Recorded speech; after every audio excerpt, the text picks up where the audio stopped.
When I visited my parents for New Year, I found my photos torn up in the trash. Mom said casually, "We're redecorating. No point keeping pictures of our biggest mistake." My brother laughed. "He still shows up like we actually want him here." Uncle announced, "We have a betting pool on when he'll finally get the hint." Mom continued, "We turned his old room into storage, more useful than he ever was." Everyone roared. I smiled, took out their trash, left quietly. Now they're outside my apartment at 2 a.m., pounding, sobbing. "We were joking. Please answer. We're your family. Don't destroy us." Before I tell you exactly what I did to bring these arrogant people to their knees in the middle of a freezing Chicago winter night, please let me know where you are watching from in the comments below. I always love seeing how far these stories travel.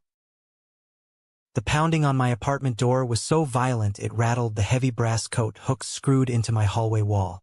It was exactly 1:58 in the morning. I was sitting at my kitchen island, wide awake, staring at a cup of black coffee that had gone ice cold hours ago. I didn't flinch when the first heavy fist hit the solid oak door. I just listened to the sound echo through my quiet, dark apartment. "Matthew, please, open the door." The voice was raw, desperate, and tearing through the dead silence of my building. It was my father, Robert, a man who had spent my entire 27 years of life speaking to me only in disappointed sighs, sarcastic remarks, and sharp commands. Now he was shouting my name like a drowning man begging for a rope. Then came my mother's voice, "Evelyn. Matthew, sweetheart, please answer the door. We know you're in there. We saw the lights from the street. We're your family. Don't do this to us." She was sobbing. Not her usual delicate, manipulative tears she used to get her way at country club luncheons. These were real, ugly, breathless sobs. I pushed my chair back. The legs scraped against the hardwood floor. I walked slowly down the short hallway of my apartment. The floorboards were cold against my bare feet. I didn't turn on a single light. I just leaned my forehead against the heavy wood of the door and looked through the glass peephole. The harsh, unforgiving fluorescent light of the apartment hallway illuminated a scene I will absolutely never forget. There they were. My father, a man usually so obsessed with his manicured image, had his expensive cashmere winter coat misbuttoned. His face was sickly pale, his jaw tight, and he was bracing his weight against the doorframe like his legs might give out. Beside him was my mother, her designer mascara running down her cheeks in dark, jagged lines. She had both her hands clasped together in front of her chest, practically praying to the wooden door separating us. Standing slightly behind them, looking like he might vomit right there on the hallway runner, was my older brother, Elijah, the golden child. The guy who drove a brand new Porsche, bragged relentlessly about his massive real estate salary, and treated everyone like peasants. Right now, stripped of his arrogance, he just looked like a terrified little boy with nowhere left to hide. "It was just a joke," my mother wailed, slamming her open palms against the door again. "The trash bag. The photos, Matthew. We were just kidding around. You know how your Uncle Carter is, he gets carried away with the wine. Please, if you don't stop this, we're gonna lose everything. The house, the cars, everything." I stood there in the dark, my breathing perfectly steady. My chest didn't ache. I didn't feel a shred of pity. I didn't even feel anger anymore. The anger had burned itself out completely. I just felt a deep, overwhelming, and absolute sense of clarity. For 27 years, I was the ghost in their house. I was the punchline to their jokes. I was the mistake they never let me forget. And yet, for the last 3 years, I was the only reason they still had a roof over their heads. They didn't know that, of course. They thought they were invincible. They thought they could humiliate me, throw my face in the garbage, and wake up the next day to their perfect, curated lives without any consequences. I reached out and let my fingertips brush against the cold metal of the deadbolt. I didn't turn it. I just wanted to feel the physical barrier between my newfound peace and their utter chaos. They thought my silence earlier that evening in their kitchen was me rolling over and taking the abuse, just like I always did. They thought taking out their trash was my ultimate act of pathetic submission. They had no idea that when I walked out of their house with that black plastic bag, I wasn't just carrying away torn photographs. I was carrying away the very foundation of their fake, luxurious lives. To understand how we ended up on opposite sides of a locked door at 2 in the morning, you need to know what happened 3 years ago. You need to know about a promise made in a quiet hospital room, and how the people who share my blood turned a dead man's legacy into a weapon against me. The smell of a hospital room never really leaves your memory. It's that sharp, sterile mix of bleach, rubbing alcohol, and old linen. 3 years ago, I sat in a room exactly like that, holding my Grandpa Joseph's hand. He was the only person in the Bennett family who ever looked at me and actually saw me. My parents were down the hall in the cafeteria. Even with my grandfather dying, they were loudly complaining about the vending machine coffee and debating who would inherit the antique dining table. Elijah wasn't even at the hospital. He claimed he had an urgent closing for a commercial real estate deal that couldn't wait. But I saw the photos he posted later that night from a downtown steakhouse, celebrating a promotion. Grandpa Joseph's breathing was incredibly shallow. The heart monitor beeped in a slow, tired rhythm. He squeezed my fingers. His grip was surprisingly firm for a man whose heart was actively giving out. "Matthew," he whispered. His voice was raspy, dry as sandpaper. "You're the quiet one. Always have been. You're the only one in this family who actually listens when people speak. The rest of them, they just wait for their turn to talk." I tried to smile for him, but my throat was too tight. I just squeezed his hand back. "Your father," Grandpa Joseph continued, taking a labored, rattling breath. "Robert is a fool with money. He always has been. He cares more about looking rich than being stable. When I'm gone, things are going to fall apart quickly." He told me, in hushed tones, about a private reserve account he had set up, a secret inheritance of sorts. But not the kind of inheritance you blow on a sports car or a vacation home. It was meant to be an emergency dam, a financial failsafe to keep the family home from being swept away when my father inevitably drove their finances off a cliff. "Don't let them lose the house, Matthew," he pleaded, his faded blue eyes locking onto mine with an intensity that scared me. "It's the only decent thing I ever built in my life. Promise me you'll keep an eye on it. Keep the lights on. Pay the taxes if they can't. Just keep the house standing for them. They don't know how to survive the real world." I promised him. I was 24 years old, working entry-level hours at an audio archival studio, barely making rent on my own tiny apartment, but I promised him. He passed away 2 days later. At the funeral, the rain came down in freezing sheets. My mother wore a designer black dress and wept loudly, but only whenever anyone with a high net worth walked past her umbrella. My father shook hands with the guests, speaking in deep, solemn tones about the heavy burden of taking over the family legacy. Elijah showed up late, adjusting a Rolex I knew was fake, and actually handed out business cards at the reception. Nobody asked how I was doing. Nobody noticed when I stayed behind at the cemetery, standing in the mud while the groundskeepers lowered the casket, while the rest of them rushed off to the catered luncheon. A week after the funeral, I sat in a stuffy lawyer's office. Grandpa Joseph had arranged for a third-party trust to handle the reserve, and he had secretly made me the sole overseer. He knew if he gave the money directly to my father, it would be gone in a month on bad investments and luxury cars. Sure enough, it didn't take long for the cracks to show in my parents' perfect facade. For months after Grandpa died, the first notice arrived at my apartment, forwarded by the trust lawyer. It was a massive gap in the property tax payment. My father had simply ignored the bill. I logged into the trust portal, verified the amount, and quietly paid it. Then came the mortgage gaps, the utility shut-off warnings, the lapsed homeowner's insurance. Every time my father missed a payment so he could lease a new luxury SUV, or every time my mother blew $5,000 on a necessary kitchen remodel to impress her country club friends, I stepped in. I funneled the reserve money to cover the debts. I kept the Bennett family afloat. I never said a single word. I thought maybe if I just kept doing the right thing, they would eventually soften. I thought maybe they would see my value without me having to scream for their attention. Instead, the more secure they felt in their finances, blindly assuming my father was just a genius at managing their money, the crueler they became towards me. They worshipped Elijah. He was the golden child, the standard I could never reach. He talked fast, dressed sharp, and threw words around like portfolio and equity at every family gathering. When he got a major promotion at his brokerage firm, my parents threw a massive dinner party at the house to celebrate his new salary.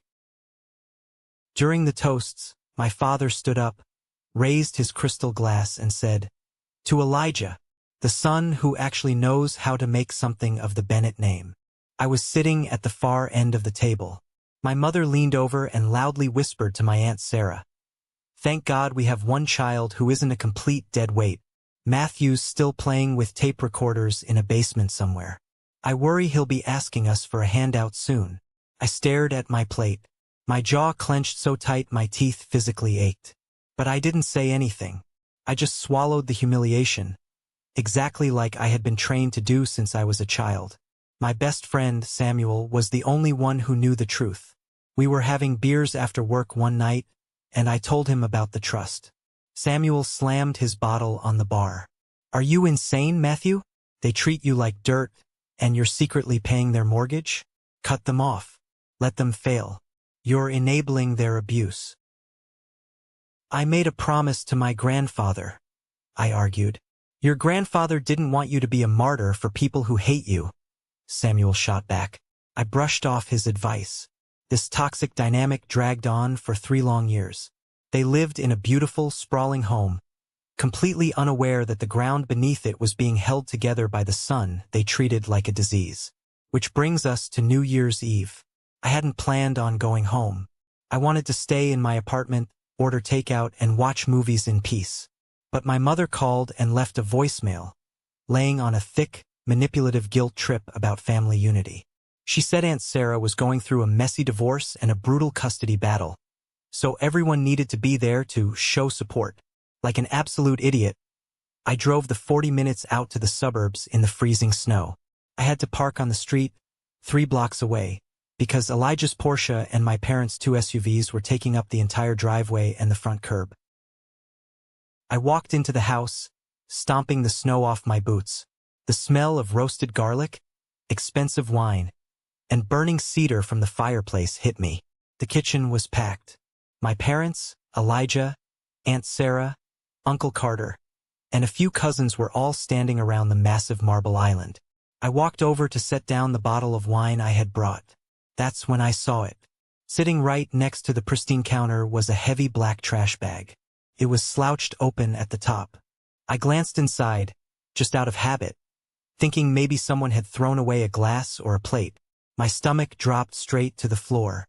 Right at the top of the garbage, stained with wet coffee grounds and an orange rind, was my high school graduation photo. The wooden frame was snapped in half. The glass was shattered. I reached in, my hands trembling slightly, and pulled it out. My fingers brushed against more glossy paper. I kept pulling. It was an absolute massacre of my childhood. My 3rd grade school portrait. The Polaroid from my 10th birthday party. The one where Grandpa Joseph bought me my first guitar. The photo booth strip from when I got my first apartment. Every single version of me that had ever existed in that house was torn, folded, ripped, and dumped like spoiled leftovers. I stood there holding the torn pieces of my own face. The loud chatter in the kitchen slowly died down as they noticed me holding the trash. My mother didn't even blink. She didn't look embarrassed. She took a slow, deliberate sip of her red wine, leaned back against the counter, and said it with terrifying ease. "We're redecorating, Matthew. We decided to go for a more minimalist look in the den.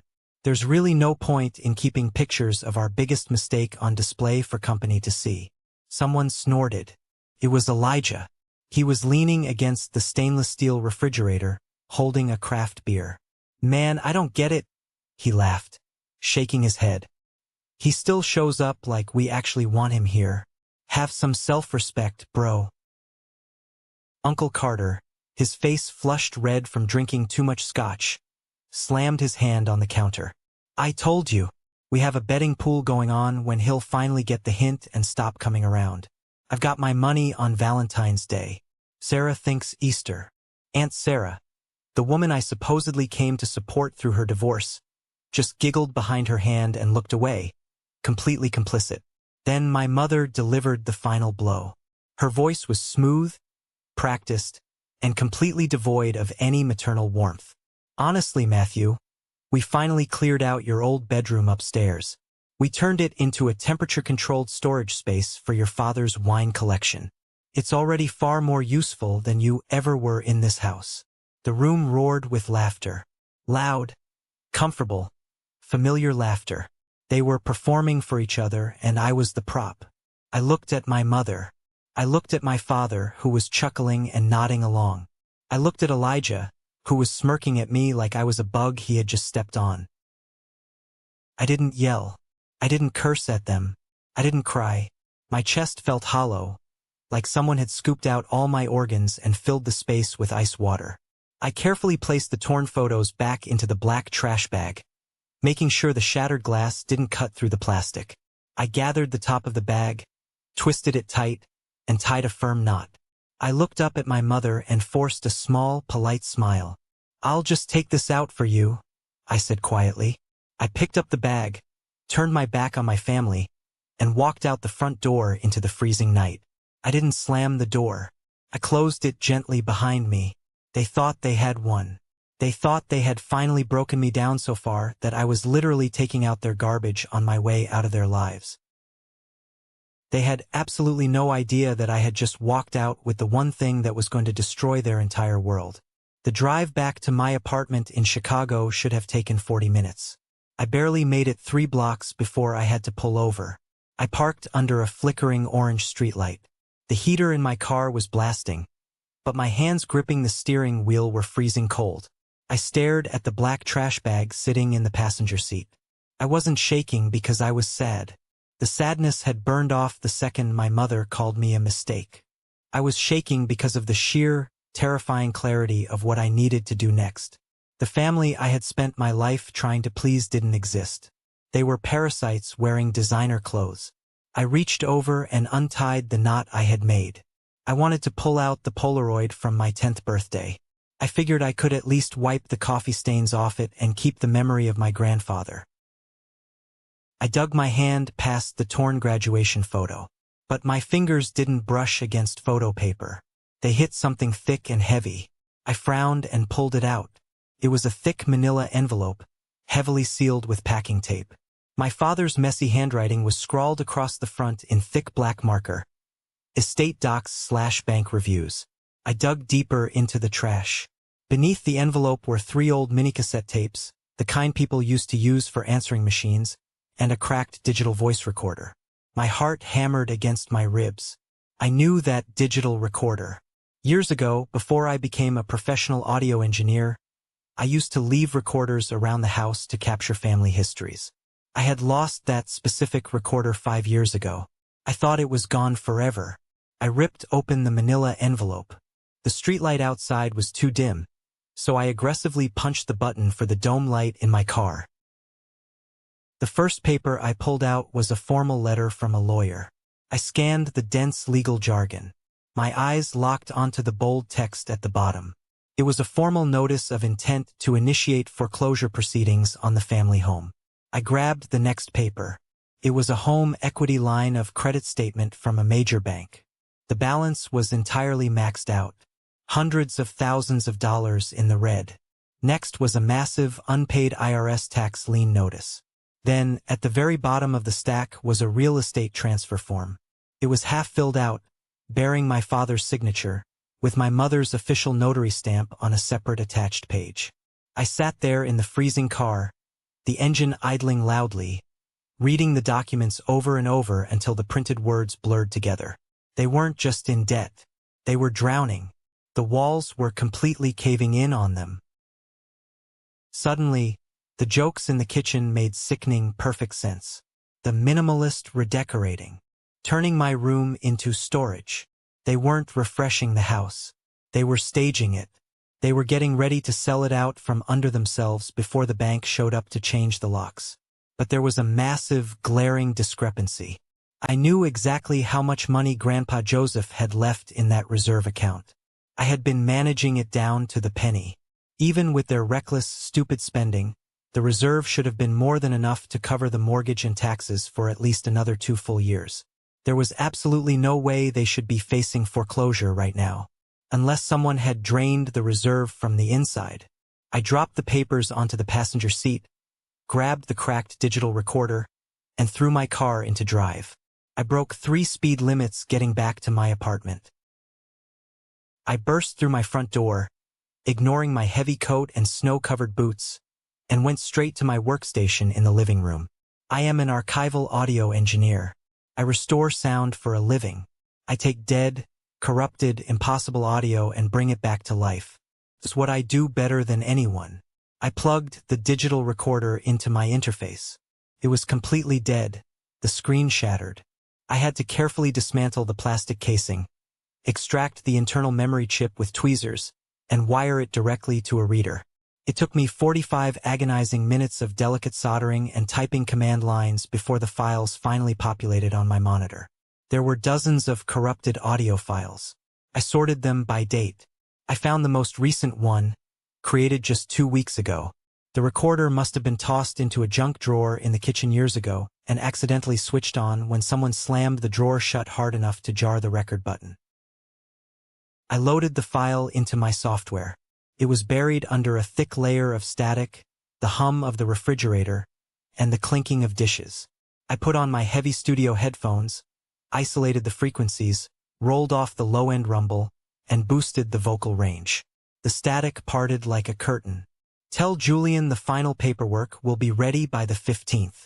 It was my father's voice. He didn't sound arrogant. He sounded panicked, his voice thin and reedy. Robert, you can't stall Julian forever. He's a cash buyer, he's going to want to see clear title. My mother replied. Her voice was sharp, annoyed. I know that, Evelyn. Don't you think I know that? My father's voice cracked. The bank is freezing everything. The lawyer said if we don't clear the lien, the sale is dead. We lose the house to the bank. There was a long pause on the recording, filled only by the sound of ice clinking against glass as someone poured a drink. Then my mother spoke. Her voice was a venomous whisper. What about Joseph's reserve? There has to be more in there. We can pull from it. I took it all, Evelyn. My father hissed, his voice trembling. I took it 6 months ago to cover the margin calls on my stock portfolio. I thought the market would bounce back. Didn't. The money is gone. I forged Matthew's signature on the release forms to bypass the trust lock. I stopped breathing. My hands hovered over my computer keyboard, violently shaking. My father hadn't just mismanaged the money. He had committed severe wire fraud. He had stolen the inheritance Grandpa Joseph meant to save the house, and he actively forged my name to bypass the security I had put in place. I pressed the spacebar to play the rest. My God, Robert, my mother said. She didn't sound angry about the massive crime her husband just confessed to. She only sounded annoyed at the inconvenience it caused her. Fine. So the house is gone. How do we explain this to Carter and Sarah? We can't let them know we're broke. They'll laugh at us. My father sighed heavily. We blame Matthew. We tell everyone that Joseph left the house solely to Matthew, and that Matthew promised to buy us out so we could retire, but then he backed out at the last minute out of spite. We tell them Matthew abandoned the family. Everyone already thinks he's a bitter loser. They'll believe it. Perfect. My mother agreed smoothly, without a second of hesitation. He is a bitter loser. He'll never speak up to defend himself anyway. I hit the spacebar again. The audio stopped. The silence in my apartment was deafening, pressing against my eardrums. You can survive cruelty for a long time. You can build thick calluses over your heart. But hearing absolute, undeniable proof that the cruelty wasn't just careless, that it was a strategic, calculated weapon meant to destroy your reputation to cover their own crimes, that changes a man at a cellular level. I didn't feel hollow anymore. I felt like a loaded gun. I opened a new tab on my browser. I logged into the third-party portal that managed the remaining fragments of Grandpa's trust and the autopay systems I had set up to keep the house's utilities and basic insurances running out of my own pocket. For 3 years, I had been the silent engine keeping their lights on. I clicked on the property tax autopay. Cancel. I clicked on the emergency utility float. Cancel. I clicked on the homeowner's insurance bridge. Cancel. I clicked on the mortgage gap coverage. Cancel. I ended every single transfer.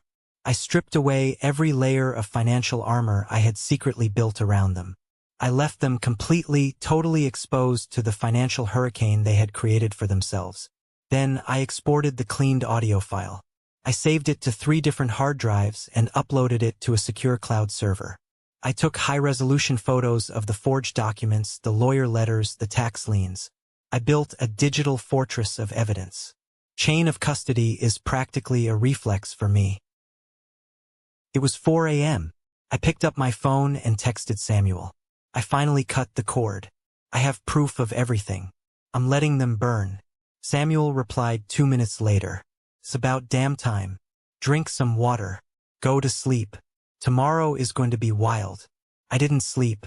I sat in the dark, watching the Chicago skyline wake up, waiting for the storm to finally hit. At exactly 9:13 the next morning, my phone vibrated on the kitchen table. The caller ID flashed. Elijah. I let it ring 3 times. I took a slow sip of coffee, cleared my throat, and swiped the green button to answer. Yeah, I said, keeping my voice entirely flat, devoid of any emotion. Matthew, Elijah said. He was trying to sound authoritative, using his big brother doing you a favor voice, but I could hear a slight, frantic tremor underneath it. Mom is freaking out. She thinks you took something from the house last night by accident. I looked at the forged bank documents and the cracked digital recorder sitting next to my laptop. Did I? I asked softly. Don't start with the cryptic crap, man. Elijah snapped, his patience instantly vanishing. You always make everything so dramatic. Mom saw you take the trash bag. She realized Dad threw away some old work files in there by mistake. Old audio cassettes and some bank envelopes. Dad needs them back. Today. There it was. Not a single word of apology for the night before. No remorse for tearing up my face and calling me a mistake in front of a room full of people. Just the family script continuing exactly as planned, expecting me to fall right into line. What exactly am I accused of taking, Elijah? I asked, leaning back in my chair. He hesitated. The silence stretched for a few seconds. Just some old recordings. Dad needs them for his accountant. And some envelopes. Why do you even care? Just bring the bag back to the house. I care, I said, my voice dropping an octave. Because last night, your family tore up my childhood photographs and laughed in my face while I stood there. So if anyone wants anything from me today, they can start by telling the absolute truth. Elijah's voice hardened. You're unbelievable. You're really gonna hold a grudge over some stupid pictures? You know Mom and Dad are under a lot of pressure right now with the market. I know exactly how much pressure they're under, Elijah, I said. I'm the one who's been removing it for 3 years. Dead silence on the other end of the line. What the hell are you talking about? He finally asked, his voice quieter now, the bravado slipping. The property taxes, the mortgage gaps, the utilities, the insurance bridges. I listed them off systematically. Grandpa Joseph asked me to keep the house stable when he was dying. I did. Every time Dad missed a payment because he was playing big shot, my money kept that place from sliding into foreclosure. I've been floating this family while you all treated me like garbage. I heard him inhale sharply. For the first time in his life, Elijah the golden child had no snappy comeback ready. That's a lie, he stammered. That's not possible. Dad handles the finances. Ask Dad about the third-party transfers routed through the Joseph Bennett Estate Reserve. I challenged him. Ask Mom why the electricity never got shut off after they received 2 final notices in October. Ask yourself why this brilliant, wealthy family suddenly called me a mistake when they're the ones who are flat broke. His tone shifted completely from arrogance to pure panic. Matthew, wait. If you were paying, you didn't stop, did you? I already did, I said. I logged in at 3 a.m. Every account is severed. Every autopay is dead. You can't do that, he shouted, his voice cracking loudly over the speaker. You can't just pull the rug out without warning. Interesting, I replied calmly. No one warned me before shredding my high school graduation photo and throwing it in the garbage. You're going to tank Mom and Dad over hurt feelings? He hissed. Hurt feelings. I let out a short, dry laugh. That's what privileged people call damage when they've never had to carry the weight of it. No, Elijah. I'm declining to continue financing people who use my money to keep the lights on so they can see clearly while they stab me in the back. He tried a different tactic instantly. The salesman kicked in. Look, let's meet up. Meet me for coffee. Please. Just you and me. We can talk this out man to man. Why? I asked. Because this is bigger than you being emotional, he said. Then say the real reason, Elijah. Say the truth out loud right now or I hang up. A long pause. I could hear him breathing heavily into the receiver. Because Julian, the buyer, his lawyer is doing a final audit today, Elijah whispered, the defeat incredibly heavy in his voice. If the utilities show a lapse, or if the tax lien isn't cleared by Friday, the house deal falls apart. The buyer walks. Mom and Dad get nothing, and the bank takes the house next week. There it was. Not love. Not family unity. Pure exposure. Lincoln Square Cafe. Noon, I said, and hung up the phone. I arrived at the cafe 10 minutes early. I sat in a booth in the back, nursing an espresso, watching the door. Elijah walked in at exactly 12:15. He looked awful. He was wearing his expensive camel hair coat, but his hair was unkempt, and his eyes were bloodshot. He didn't strut to the table like he usually did. He practically slumped into the booth across from me. He didn't even order a drink. He leaned over the small table, keeping his voice low so the other patrons wouldn't hear. Dad's bridge lender pulled out this morning, Elijah said, skipping the pleasantries entirely. He tried to leverage his stock portfolio, but it's empty. If those tax arrears show up on the title search today, Julian is walking away. That sounds incredibly stressful, I said, looking out the window at the gray Chicago sky. Elijah slammed his hand on the table, rattling my espresso cup. Be serious, Matthew. Mom is at home having a panic attack.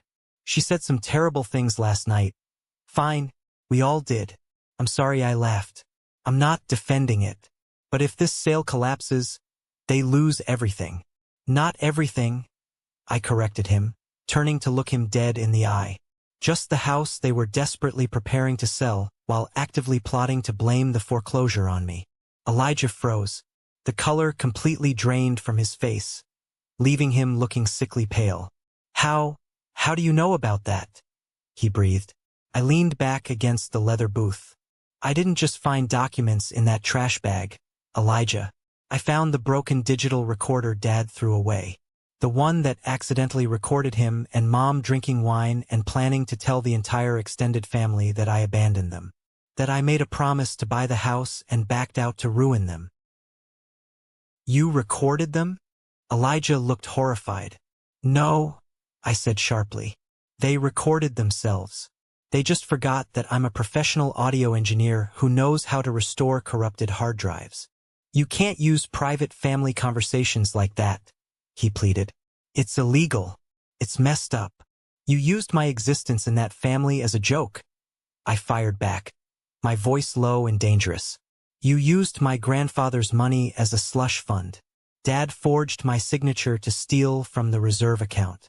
Don't sit there in a $1,000 coat and lecture me about what's messed up. Elijah stared at me like I was speaking a foreign language. He was looking at the ghost of his little brother, suddenly realizing the ghost was holding a match to his house. So, what do you want? Elijah asked, rubbing his face with both hands in exhaustion. You want me to pay you back? I don't have it, man. My salary is commission-based, the market is down, I'm leveraged to the hilt on the car. What do you want? Revenge? Yes, I said honestly. But more than revenge, I want accuracy. I want the lie to die before it ever leaves that house. I leaned over the table, closing the distance between us until he had to look me in the eye. No one says I abandoned this family, I told him. No one says I promised anything I didn't. No one says I am the reason you are broke. And if any of you try to spin this, if you try to make me the villain in your tragic little downfall to Aunt Sarah or Uncle Carter, you would destroy us, Elijah whispered. No, I said, standing up from the booth and tossing a $5 bill on the table to cover my coffee. I already stopped protecting you. You're going to destroy yourselves. I walked out of the cafe, leaving the golden child sitting alone, staring into the abyss of his family's ruin. Word travels fast in a family that runs on gossip. Travels even faster when panic is the fuel. By 3 o'clock that afternoon, my phone was blowing up with notifications from the extended family group chat. Uncle Carter, the undisputed king of covert manipulation, had summoned everyone for an emergency family dinner at his place in Oak Park. The message was perfectly crafted to sound like a crisis of my making. He wrote that my parents were dealing with an unprecedented emotional betrayal and needed the support of their loved ones. He didn't invite me. He didn't need to. I knew exactly what they were doing. They were circling the wagons. They were going to get ahead of the story, frame me as the ungrateful, unstable son who ruined their lives, and solidify their victimhood before the bank formally foreclosed on their house. I didn't stay in my apartment. I put on my best suit, grabbed the USB drive containing the restored audio files and the high-resolution scans of the forged bank documents, and drove straight to Oak Park.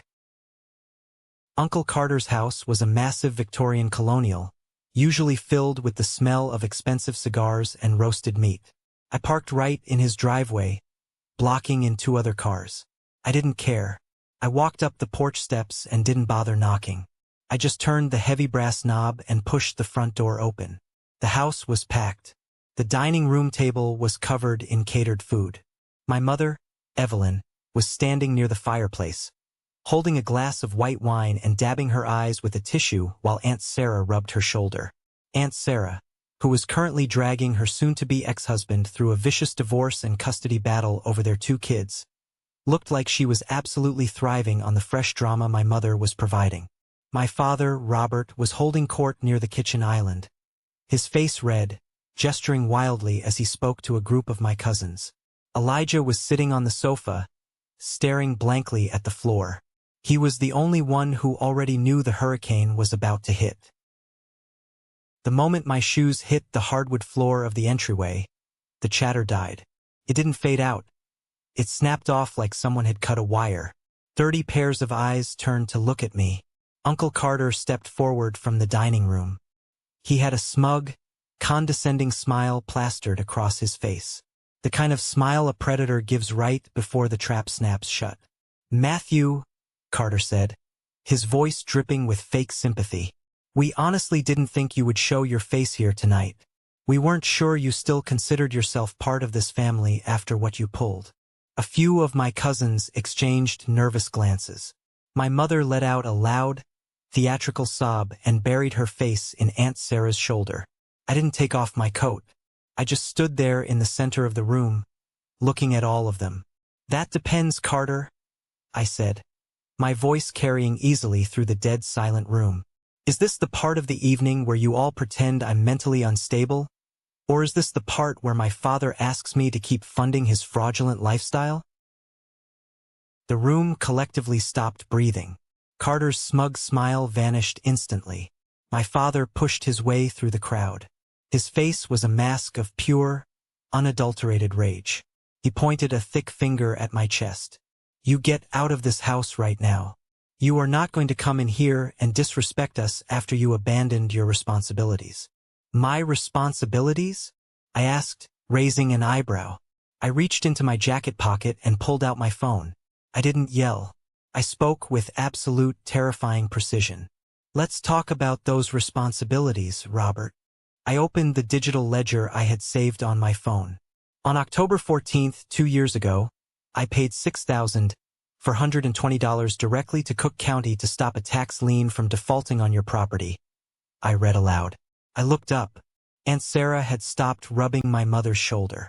Her hand was frozen in midair. On March 3rd of last year, I paid $2,800 to cover a mortgage gap because you decided to lease a new luxury SUV instead of paying the bank. I continued, my voice steady, slicing through the tension. In fact, over the last 36 months, I have transferred a total of $84,000 from Grandpa Joseph's private inheritance reserve. A reserve he specifically put me in charge of because he knew you would blow it, just to keep the lights on in that house you are currently trying to sell. Cousin Wyatt, who was standing near the back of the room, actually dropped the cracker he was holding. "Wait," Wyatt said, his voice cracking.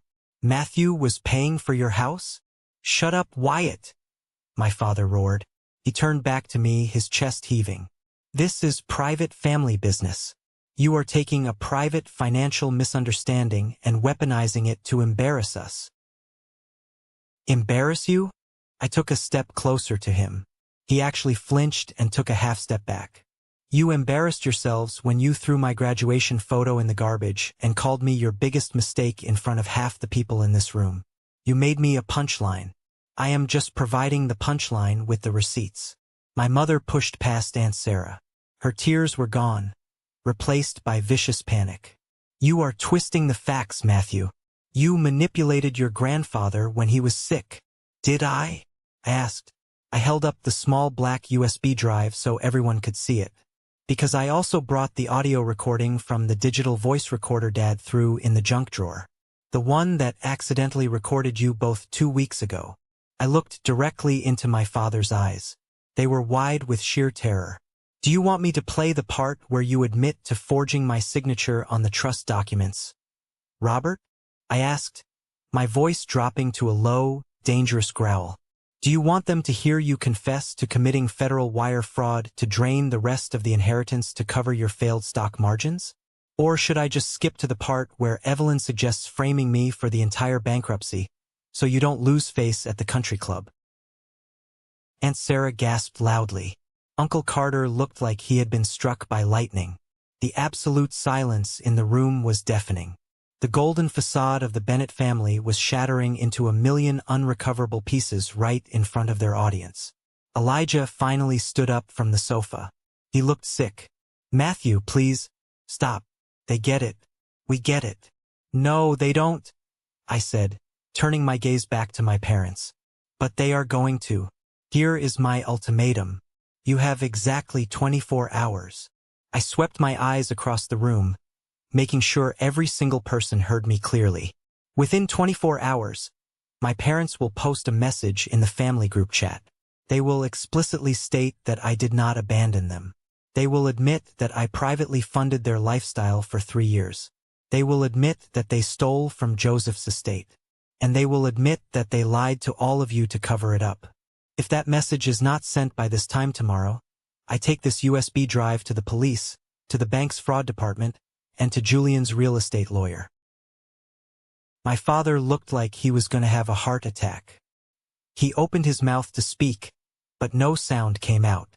My mother just stared at the floor, trembling violently. I put the USB drive back in my pocket. I looked at Uncle Carter, who was now sweating profusely. "And Carter, if I ever hear my name in your mouth again, I'll make sure everyone in your firm knows exactly how you run your betting pools." I turned my back on all of them and walked out the front door. The heavy silence followed me all the way down the driveway. I got into my car, started the engine, and drove away from the wreckage. This is the moment that changes everything, the moment I finally took back control of my life. Thank you so much for your patience and for staying with me until now. You've been amazing. Please give this video a like and comment one below to let me know you've made it this far. Not only does this help more people find this story, but it also lets me know that my experiences truly mean something to someone. Your support is my greatest motivation to keep sharing the rest of this journey. The fallout from that dinner party moved faster than I could have ever predicted. I didn't even have to wait the full 24 hours. By midnight, I was sitting at my kitchen island in my apartment, watching my phone screen light up. Cousin Wyatt had been texting me under the table. According to him, the dinner party had descended into a total bloodbath after I left. Aunt Sarah had screamed at my mother for making her look like a fool. Uncle Carter had tried to distance himself entirely. And Elijah had received a phone call from Julian, the cash buyer for the house. Julian's lawyer had found the tax liens during the final audit. The deal was officially dead. Julian walked away, taking his cash with him. The Bennett family was officially out of time. Which brings us right back to 1:58 in the morning. The violent pounding on my apartment door. The desperate, pathetic begging echoing through the hallway. I stood there, looking through the peephole at the shattered remains of my abusers. The sheer panic on their faces was the most honest emotion I had ever seen them display. I slowly undid the deadbolt, but I kept the heavy steel security chain engaged. I opened the door just 2 inches.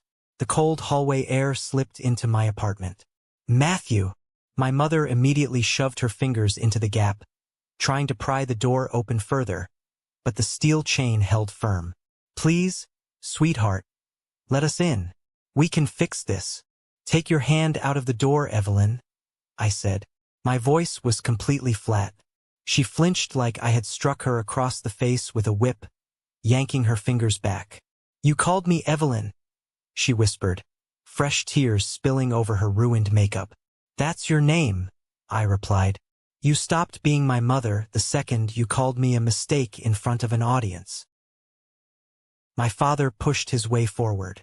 He tried to puff out his chest, tried to summon that old, overbearing authority he had used to terrorize me my whole life. Matthew, this has gone far enough. You made your point at Carter's house. You humiliated us. Are you happy now? Now open this door and let's talk like a family. We aren't a family, Robert.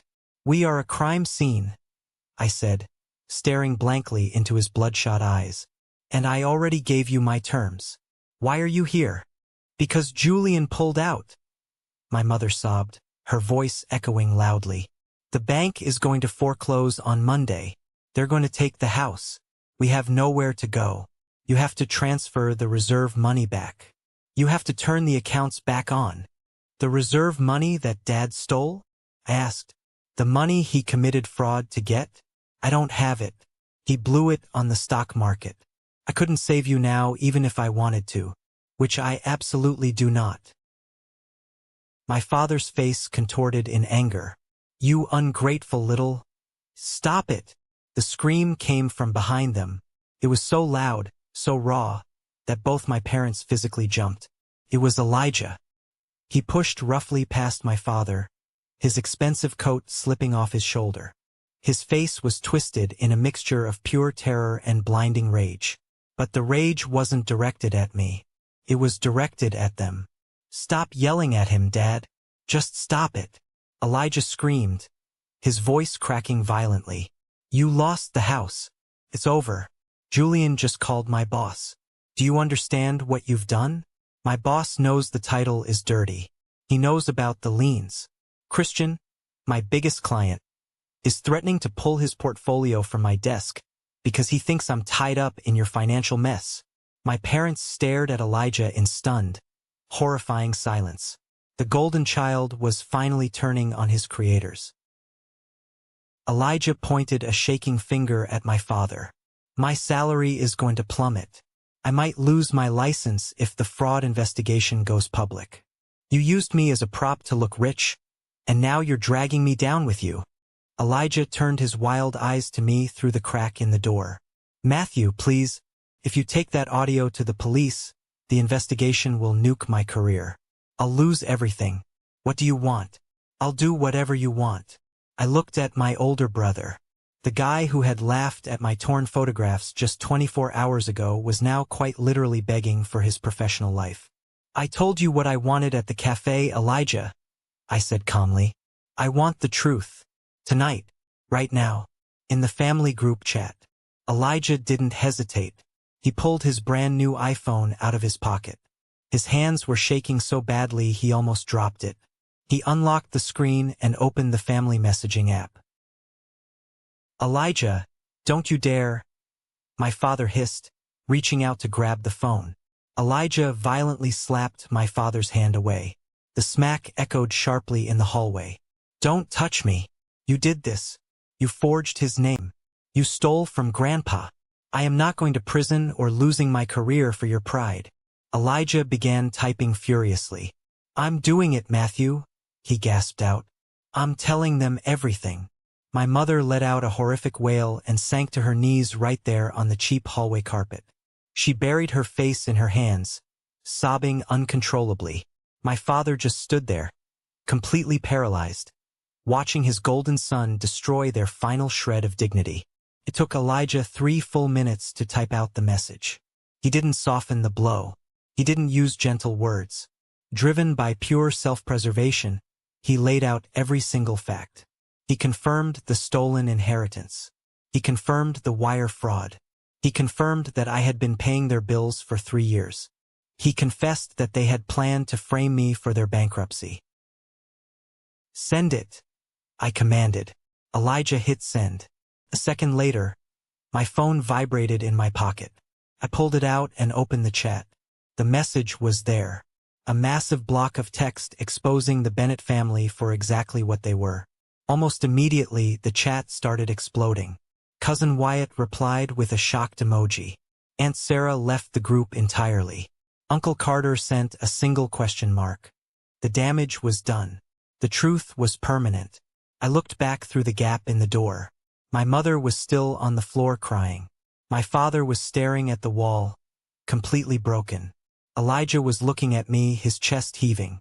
It's done, Elijah whispered. Are we clear? We're clear, I said. Don't ever contact me again. I shut the heavy oak door. I turned the deadbolt until it clicked loudly into place. I walked away from the door, went back to my kitchen island, and finally poured that cold cup of coffee down the sink. I slept perfectly that night. The following weeks were a masterclass in the absolute destruction of a fake legacy. When you build your entire life on a foundation of lies, it only takes one missing brick to bring the whole mansion down. Julian officially terminated the purchase contract. With no cash buyer to bail them out, the bank aggressively moved forward with the foreclosure. By the end of February, the sheriff's department was at my parents' front door, posting the eviction notice. My parents lost the house. They lost the cars.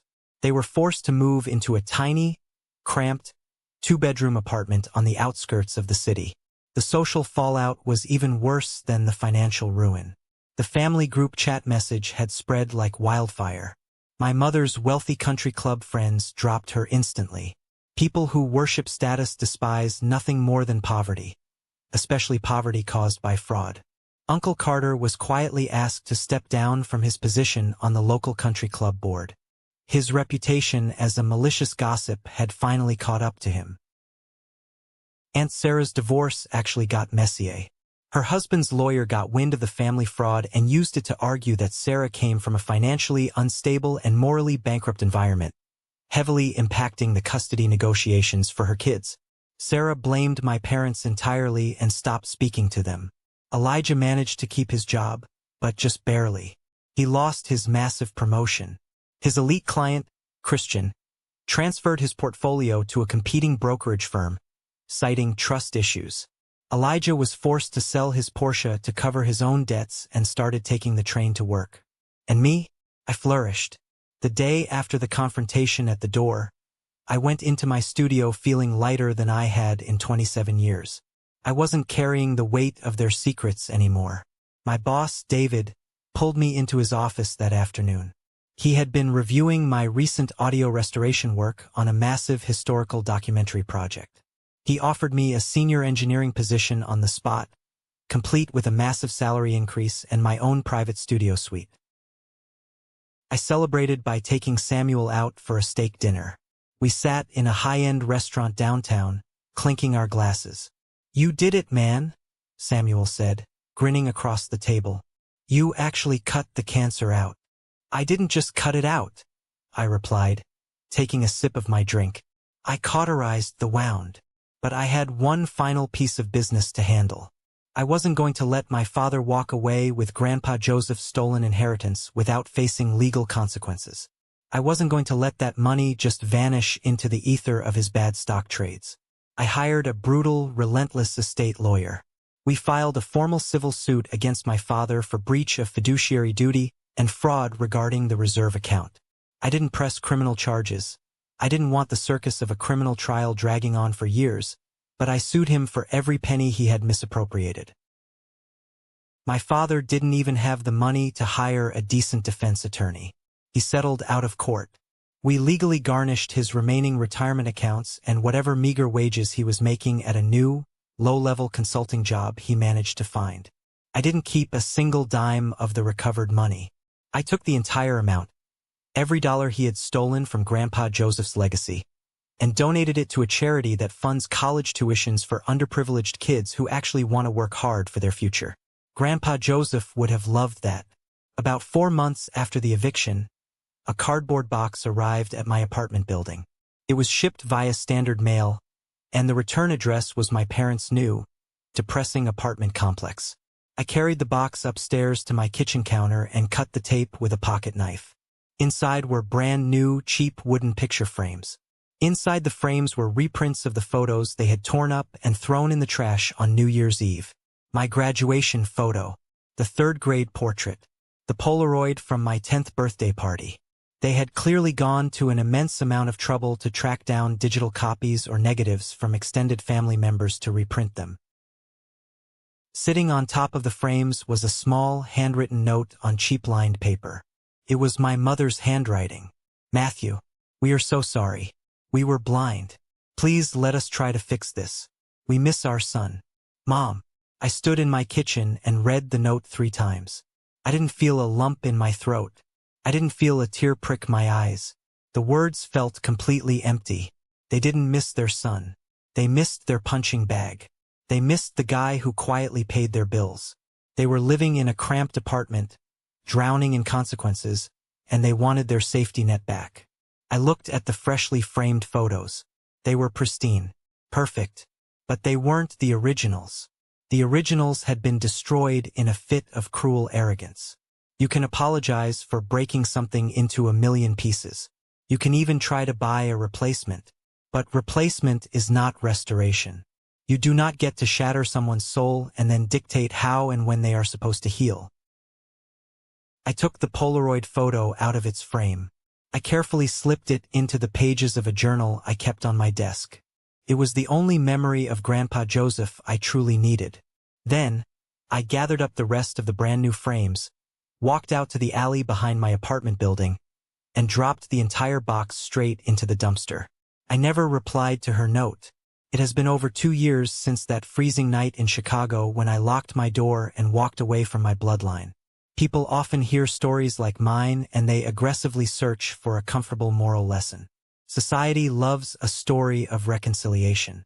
We are conditioned to believe that family unity is the ultimate goal, that grace must always be extended, and that shared DNA is a magical eraser for decades of abuse and manipulation. But that isn't the honest ending here, and I refuse to lie to you to make you feel comfortable. I did not take them back. I did not invite them to Thanksgiving dinner to sit around a turkey and pretend accountability magically erased history. I did not let the word family become a crowbar used to pry open my boundaries ever again. I kept my distance. I protected my peace. And in doing so, I built a life that is truly mine. I learned the hardest lesson a person can ever learn. Respecting yourself is not a selfish act. Walking away from a highly toxic, manipulative family is not cruelty. It is the ultimate act of self-preservation. Sometimes, the most powerful and profound form of love you will ever experience is the love you finally decide to give yourself when you stop letting blood ties excuse repeated harm. Family does not get unlimited VIP access to wound you just because they were in the room when you were named.